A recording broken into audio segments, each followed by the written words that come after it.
Tonight I want to touch base with you guys about, let's get this thing right. I want to touch base with you guys about a few things, and you know, I'm going to pronounce that 2025 is a garden failure, and that's because I think, well, first of all, it's just me doing it. I have to weed, I have to keep track of everything. I've got to do anything, if I fertilize anything like that, I got to do it. And I would never fertilize anything, because the soil that it grows in, all my plants grow in, is very enriched chicken manure, composted soil. The only thing is, I think over the many years that I've been using the same type soil, I think it's developed a very high nitrogen content. And some of the tomatoes, they come up, their legs are spindly, you know, their stalks are spindly, and they don't produce a lot of tomatoes. And when they do, they just don't look that great. They don't grow as big. Nothing was happening, and our weather was really bad this year too, as far as a lot of cool in the spring. Right when about the time I was planting everything was very, very cool.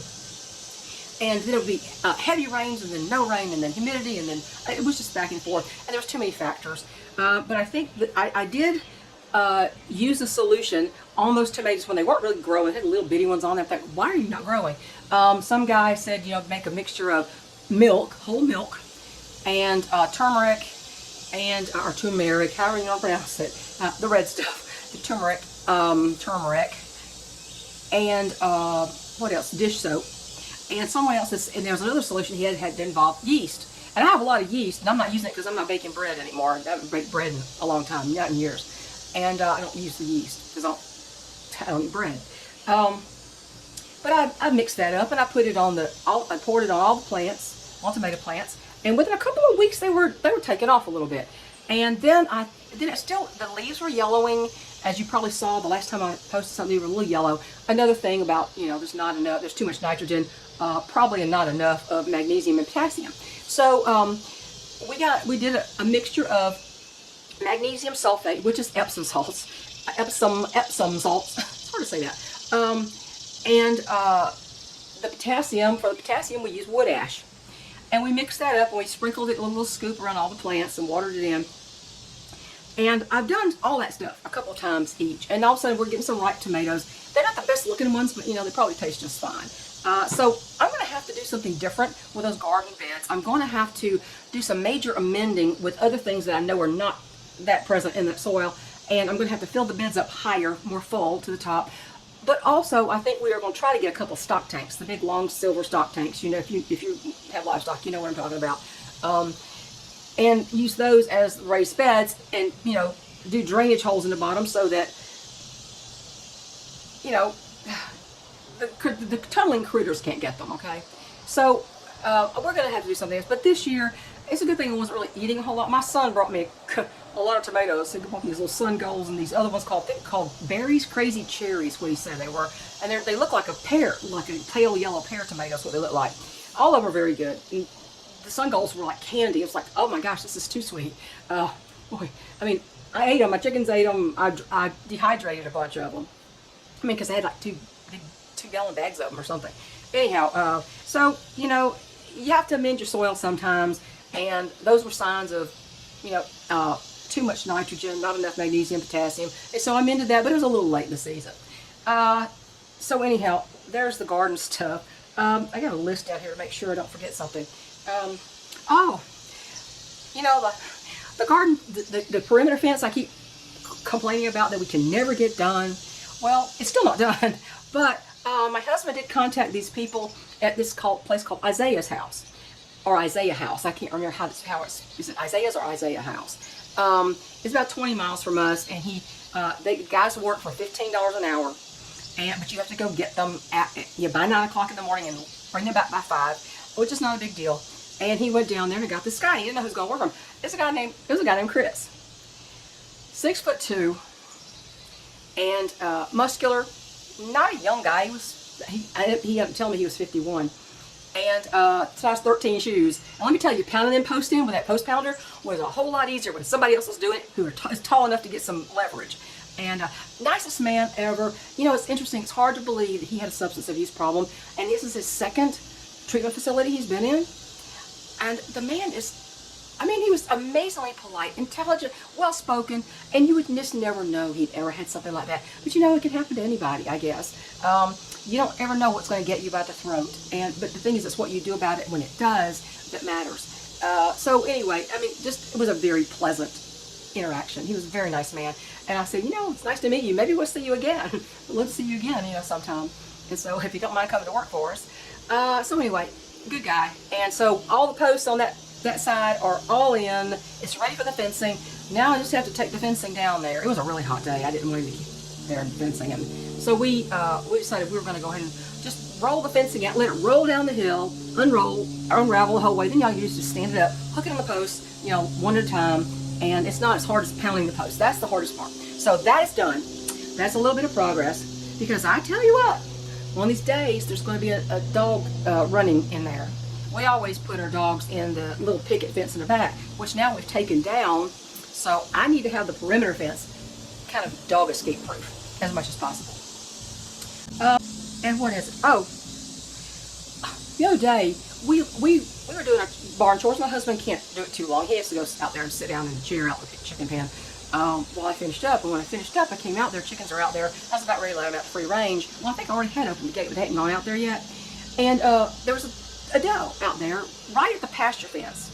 And I went back inside. I mean, I was talking to her. She was fine with it. And I went back inside. And when I came out, Tom said, that doe, Leslie said, that doe, he said she jumped the fence. I said, oh, she left? He goes, no, she came in the fence with him sitting there, all chickens out there. And the chickens were just petering out toward the compost, big round compost ring that we put out there. And I looked in there, she comes, and she's coming toward us. She's in the fence now, and she's coming up there with all the chickens. And they were like this far away from her, and Raina's looking at her like, what are you doing in here? What are you doing? What are you eating my grass? But the doe, she's looking at us, and I'm talking to her, and she is not 20 feet from me, and she's perfectly fine. And I'm looking at her thinking, it looks like you might have not dropped your little fawn yet. So she may have it in here. And then the other day I look out, and we never see bucks here because they're really wily. They don't come out to the open as much as the does do, obviously. But I looked out, I walking out the kitchen door, and there was a young buck in my blueberries right out here just beyond the steps. And I went, it wasn't a spike buck. He was a little older than that, maybe. He was very young though.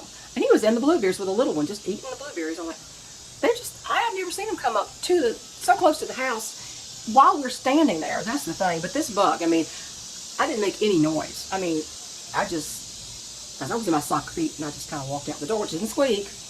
And I'm glad, so I saw him. I turned around and went back in to tell my husband. When I came back, he was just gone. They're wily. But I tell you what, that's why I can't keep anything around here. They don't like to share. And in the last video, I wasn't on camera, I put up a picture of an elephant ear. That elephant, it shocked me. When I was in the bed doing something, pulling some grass, I looked down and went, what's this? And right where I planted an elephant ear bulb, over a dozen years ago. I mean, it could have been 15 years ago as far as I know, but it's at least over a dozen years ago. And it really, I think it came up and then it kind of died away. So I thought, well, it's not going to work. Because the ground at that time was very hard and very much clay. And over this last winter, I piled on the poopy barn shavings to condition the soil. And all of a sudden, I have an elephant ear. And now she's got 2 leaves, and another one's popping up, another just a little bit further popping up. And I'm like, wow. Now, they're hardy through the winter here, as long as you mulch them. We're only in zone 7, is it 7B, 7A? I can't remember what we're in. Zone 7 somewhere. So it's hardy down to zone 6, and now we're in 7, up to zone 6, because the higher the number, the more north you go. And so I was shocked and very pleased. So I went and I hurried and got a big cage to put around it, because I didn't want Mama Doe eating my elephant ear. I don't want to eat those, but they weren't supposed to eat amaryllis, and she chomped on that anyway, so whatever. But I was just amazed, how in the world does it stay in the ground for that long and then all of a sudden decide to grow? I guess because all of a sudden it had the nutrients it needed. I was surprised it just didn't rot in the ground, right? That was what I was surprised at. What else did I want to talk about? Oh, time's moving faster. I kept saying to my husband, you know what? I'm going, it's already the weekend? It's already the weekend, now it's already Monday again? It's like, every time I turn around, we're 3 days down the road. It's like I blink and half a week has gone by. And he said, well, I just saw the article that said the Earth is actually sped up a little bit. it's like 1.3 milliseconds faster during July and August this year. And so there's a couple of days that are actually shorter than 24 full hours. I'm like, really? I'm like, it's not my imagination. It is going faster. I mean, it's, you know, we've had so much trouble. Oh, I have had so much trouble. Yesterday I did the weed whacking because everything's growing up crazy around the house. I did the weed whacking. Of course, that wears you out, doing this thing back and forth, the weight of it. And then I had to take a break, and I thought, well, I don't know what I said. If I'll wait a little bit, and if it's sunny still, I'm going to go out there and I'm going to cut the grass. All that grass, you know, outside the chicken pen down to the peach tree and down to the perimeter fence was, you know, it gotten to knee high. And I said, they're going to encounter a snake down there, and I prefer them not do that. So I got out there and I cut that grass, all that, and I cut some in a different area of the pen over to the side. And, you know, by then I was toast. I said, I'm going to take a shower, I'm done. But, you know, when you have so much to do, so many projects that are backed way up, the fencing and me painting the stair rails and just all kinds of projects that I can't even finish painting the bathroom. I haven't painted the trim in there yet. And it's been months since my husband painted the actual body of the bathroom. It's been months. And I can't, you know, I've got to get down. He can't paint the trim well because he has to get down the floor. I can get down the floor better than he can. It still ain't that easy.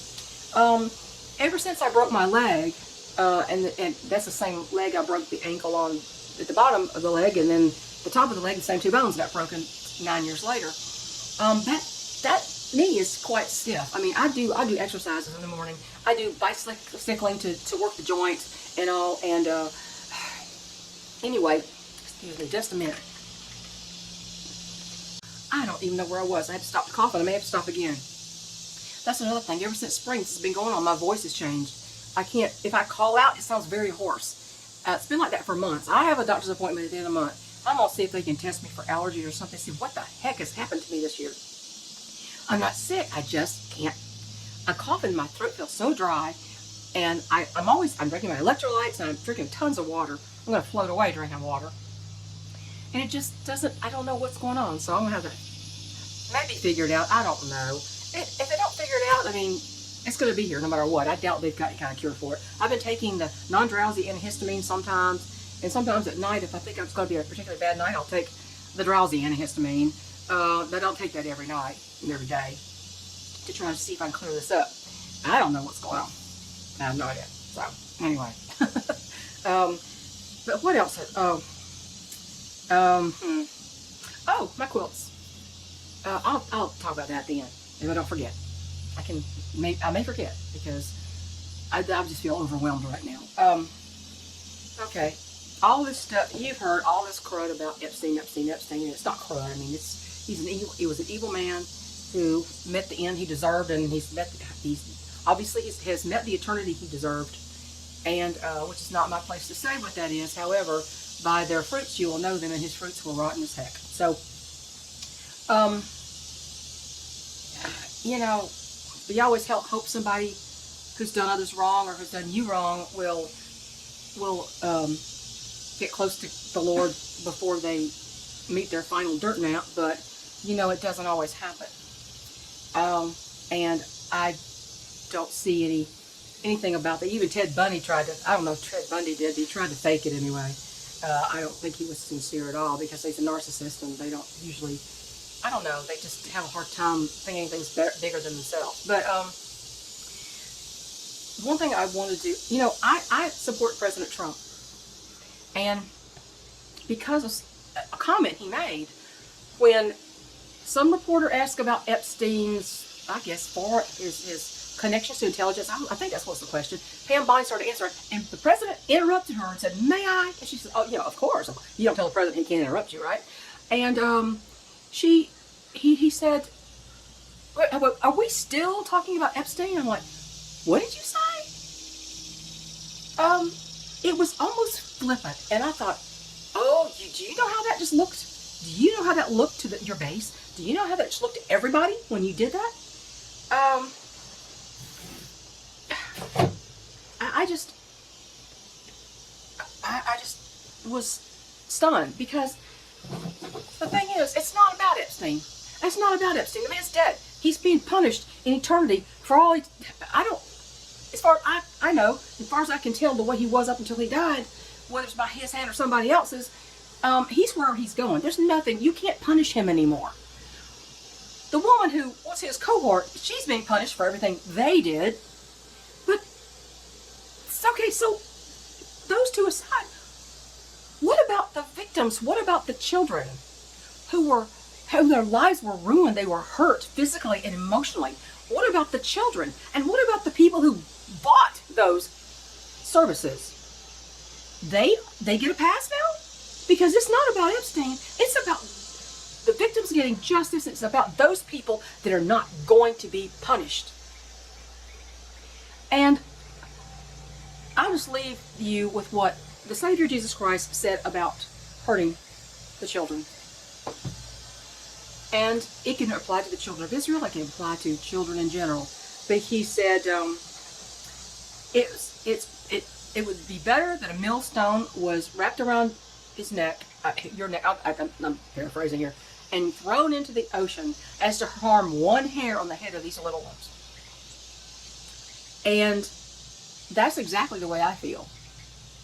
There was no punishment bad enough for Epstein. No punishment. And the people who use those services, and you know they did, because these people don't like to operate by themselves, they deserve as bad a fate as they can possibly have on this earth. You know, I don't know what happens after they die. I mean, that's, you know, if they get right with God, fine. Most of these people tend to be what they used to call what the Bible calls a reprobate mind. That it's not reachable anymore. And I believe they're reprobates. Now, is it my business to say, yes, he's here, and this is where he's ended up? Is it my business to say for sure about any particular person? No, it's not. It's not my department. But I was very disappointed in President Trump, and I thought, you don't really know what you said with that little flippant remark, your impatient remark, acting like we're just obsessed with it. We're obsessed with children getting justice, and that's not happening again. Like with Sean Diddy Combs, a sort of stupid name, Sean Combs, and I said we're interested in this not happening again, and stopping that. So when you say stuff that way, in that manner, you lose me a little bit here, because it's about the children, it's about the victims. We don't have to know who they are, but we need to, you know who they are. Whoever's got that list and everything, and all the tapes, they know who they are. If they're not going to do something to protect those kids, because if the perpetrator's still out there, who's to say they're not going to come back again? Bill Clinton. Who's to say they're not going to victimize them all over again? So, that's all I want to say about it. It's not about Epstein. It's about his victims. It's about the other people who use those services and pay for them and hurt children. So, that's all I'm saying.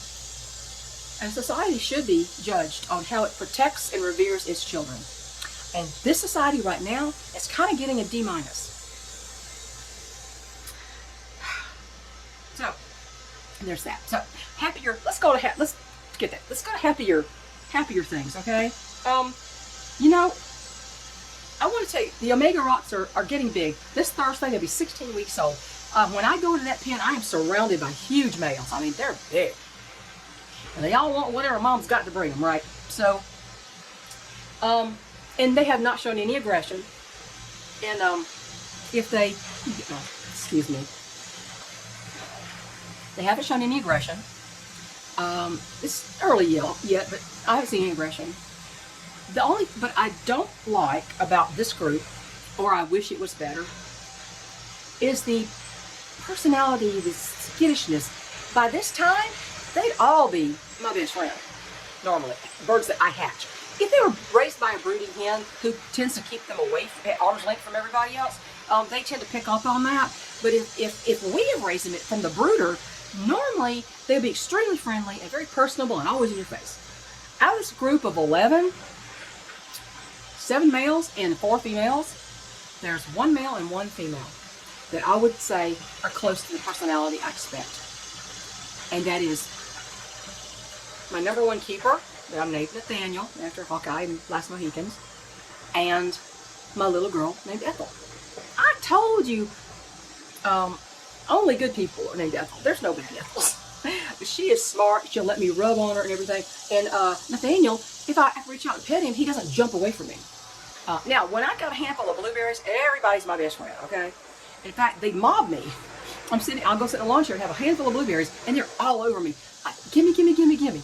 But, you know, I don't want any aggressive males. A breeder, you know, they may overlook some little temperament issues occasionally. You shouldn't, because you can't take them to a poultry show if that's what you want to do with them, if they're going to attack the judge when he reaches into the cage to grab the bird out and assess it. You don't want an aggressive bird, male or female. Usually it's the male, not female. Although I've had some females that are a little bit, but you know, often you have to. They might let their toenails may grow out too long. If they have long toenails, they don't tend to put their feet down right. Usually, if they're out there foraging and they're digging and everything, they're okay. They'll wear them down and wear their beak down. But if they're not big on that, their toenails get too long. Their beak will get too long when they can't eat well. And you know, you need to be able to check them over for mites or lice or wounds, or you know, cut off some spurs if they get too long, or you know, that kind of thing. We'll get them worms even. You know, put the wormer down their throat. So I prefer them to be a little friendlier than they are.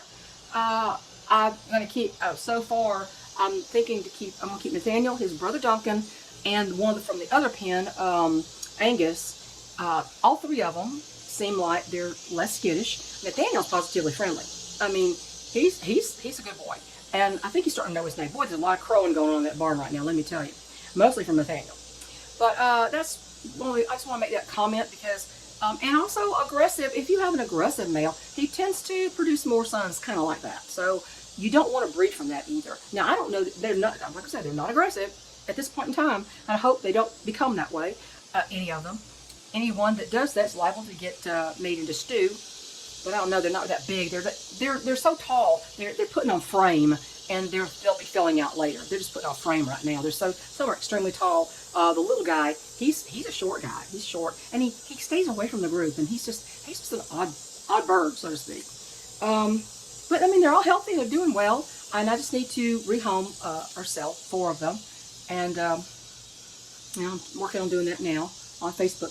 Several Facebook things. I'm just, you know, you can't sell animals on Facebook. What you have to do is say, show your birds and go, these are up for discussion, that kind of thing, you know. And then whatever private conversation you have is between you. But everybody knows what you're doing. So, and I have no other outlets in which to sell my extras that way. I belonged to one particular group for a long time, but the admin has a couple of my Brahmas, and she's a very nice lady, and she's pre-approved everything I post.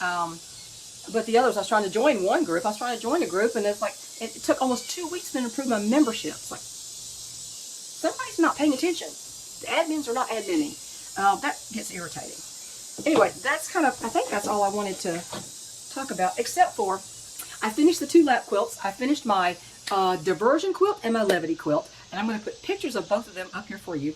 And I have an entire quilt, a third one cut out right now with pretty stunning colors. I think it's going to be great. I'm not going to, if I show you the colors just in strips and pieces laying on an ironing board, I don't know if you're going to be able to envision what this is going to be. So I may or may not do that. I don't know, because it's hard for people don't have an imagination when it comes to, oh, well, these 2 colors, this is light, this is dark, these 2 have colors that this focus fabric has, and you know, a lot of people don't think that way. They're just not of that creative bent that way.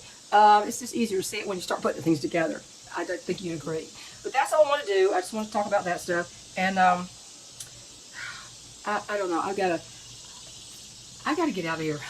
I don't know what I'm gonna do. I need to go ahead and start putting that quilt together. But I need to go change the Dirty Dozen gang has been out, and I need to go let out the Omega Rocks. And yeah, I've been trying to get good pictures, but they don't stay still. And I got the pictures of Nathaniel and Duncan that I posted on that last video, at the end of the last video, I think. Don't you love the sight of these beautiful birds free ranging out there on green grass? Something just warms my heart. About my Delawares, the white birds with the barred hackles and the dark tails, and the barred-tailed males have barred ones, and the females have solid black. Just out there on the green grass, it's such a beautiful picture. And the barred rocks are just as cool out there on that. I just love that they can go out free range sometimes. I supervise them right now. I saw a hawk the other day, and my husband saw a hawk too, different time, but we saw the same one, and I can't identify it. I've never seen a hawk this coloring. Not in our area. The biggest hawk we have is a red tail. And this was the size of a red tail. It was huge, the huge wing spread. And I saw it on the ground eating something that it caught one day from a very long distance. And then I was out there looking, and I watched it swoop through the trees, and it banked over the side. I could see the whole back and wings. And the coloring was buff and cream colors all over. There was no brown on it. It was buff and cream colors. I was stunned. I'm like, what is that? And my husband said, I saw a hawk the other day. It was really this white, buff and white color or something. The closest thing I can figure, since there's nothing native here like that, is that this is what they call a leucistic red tail. That means most of its pigment is missing, and most of the bird is white. I've seen they vary a little bit because the melanin doesn't leave all in even, same from bird to bird. But I saw one called a leucistic red tail that actually was almost all the way white in a buff tail. So this closest I could figure, I can't find a picture of this exact coloring, even looking up leucistic red tail hawk. But if you have any idea, I mean, it's as big as a red tail, humongous, and all cream and buff color.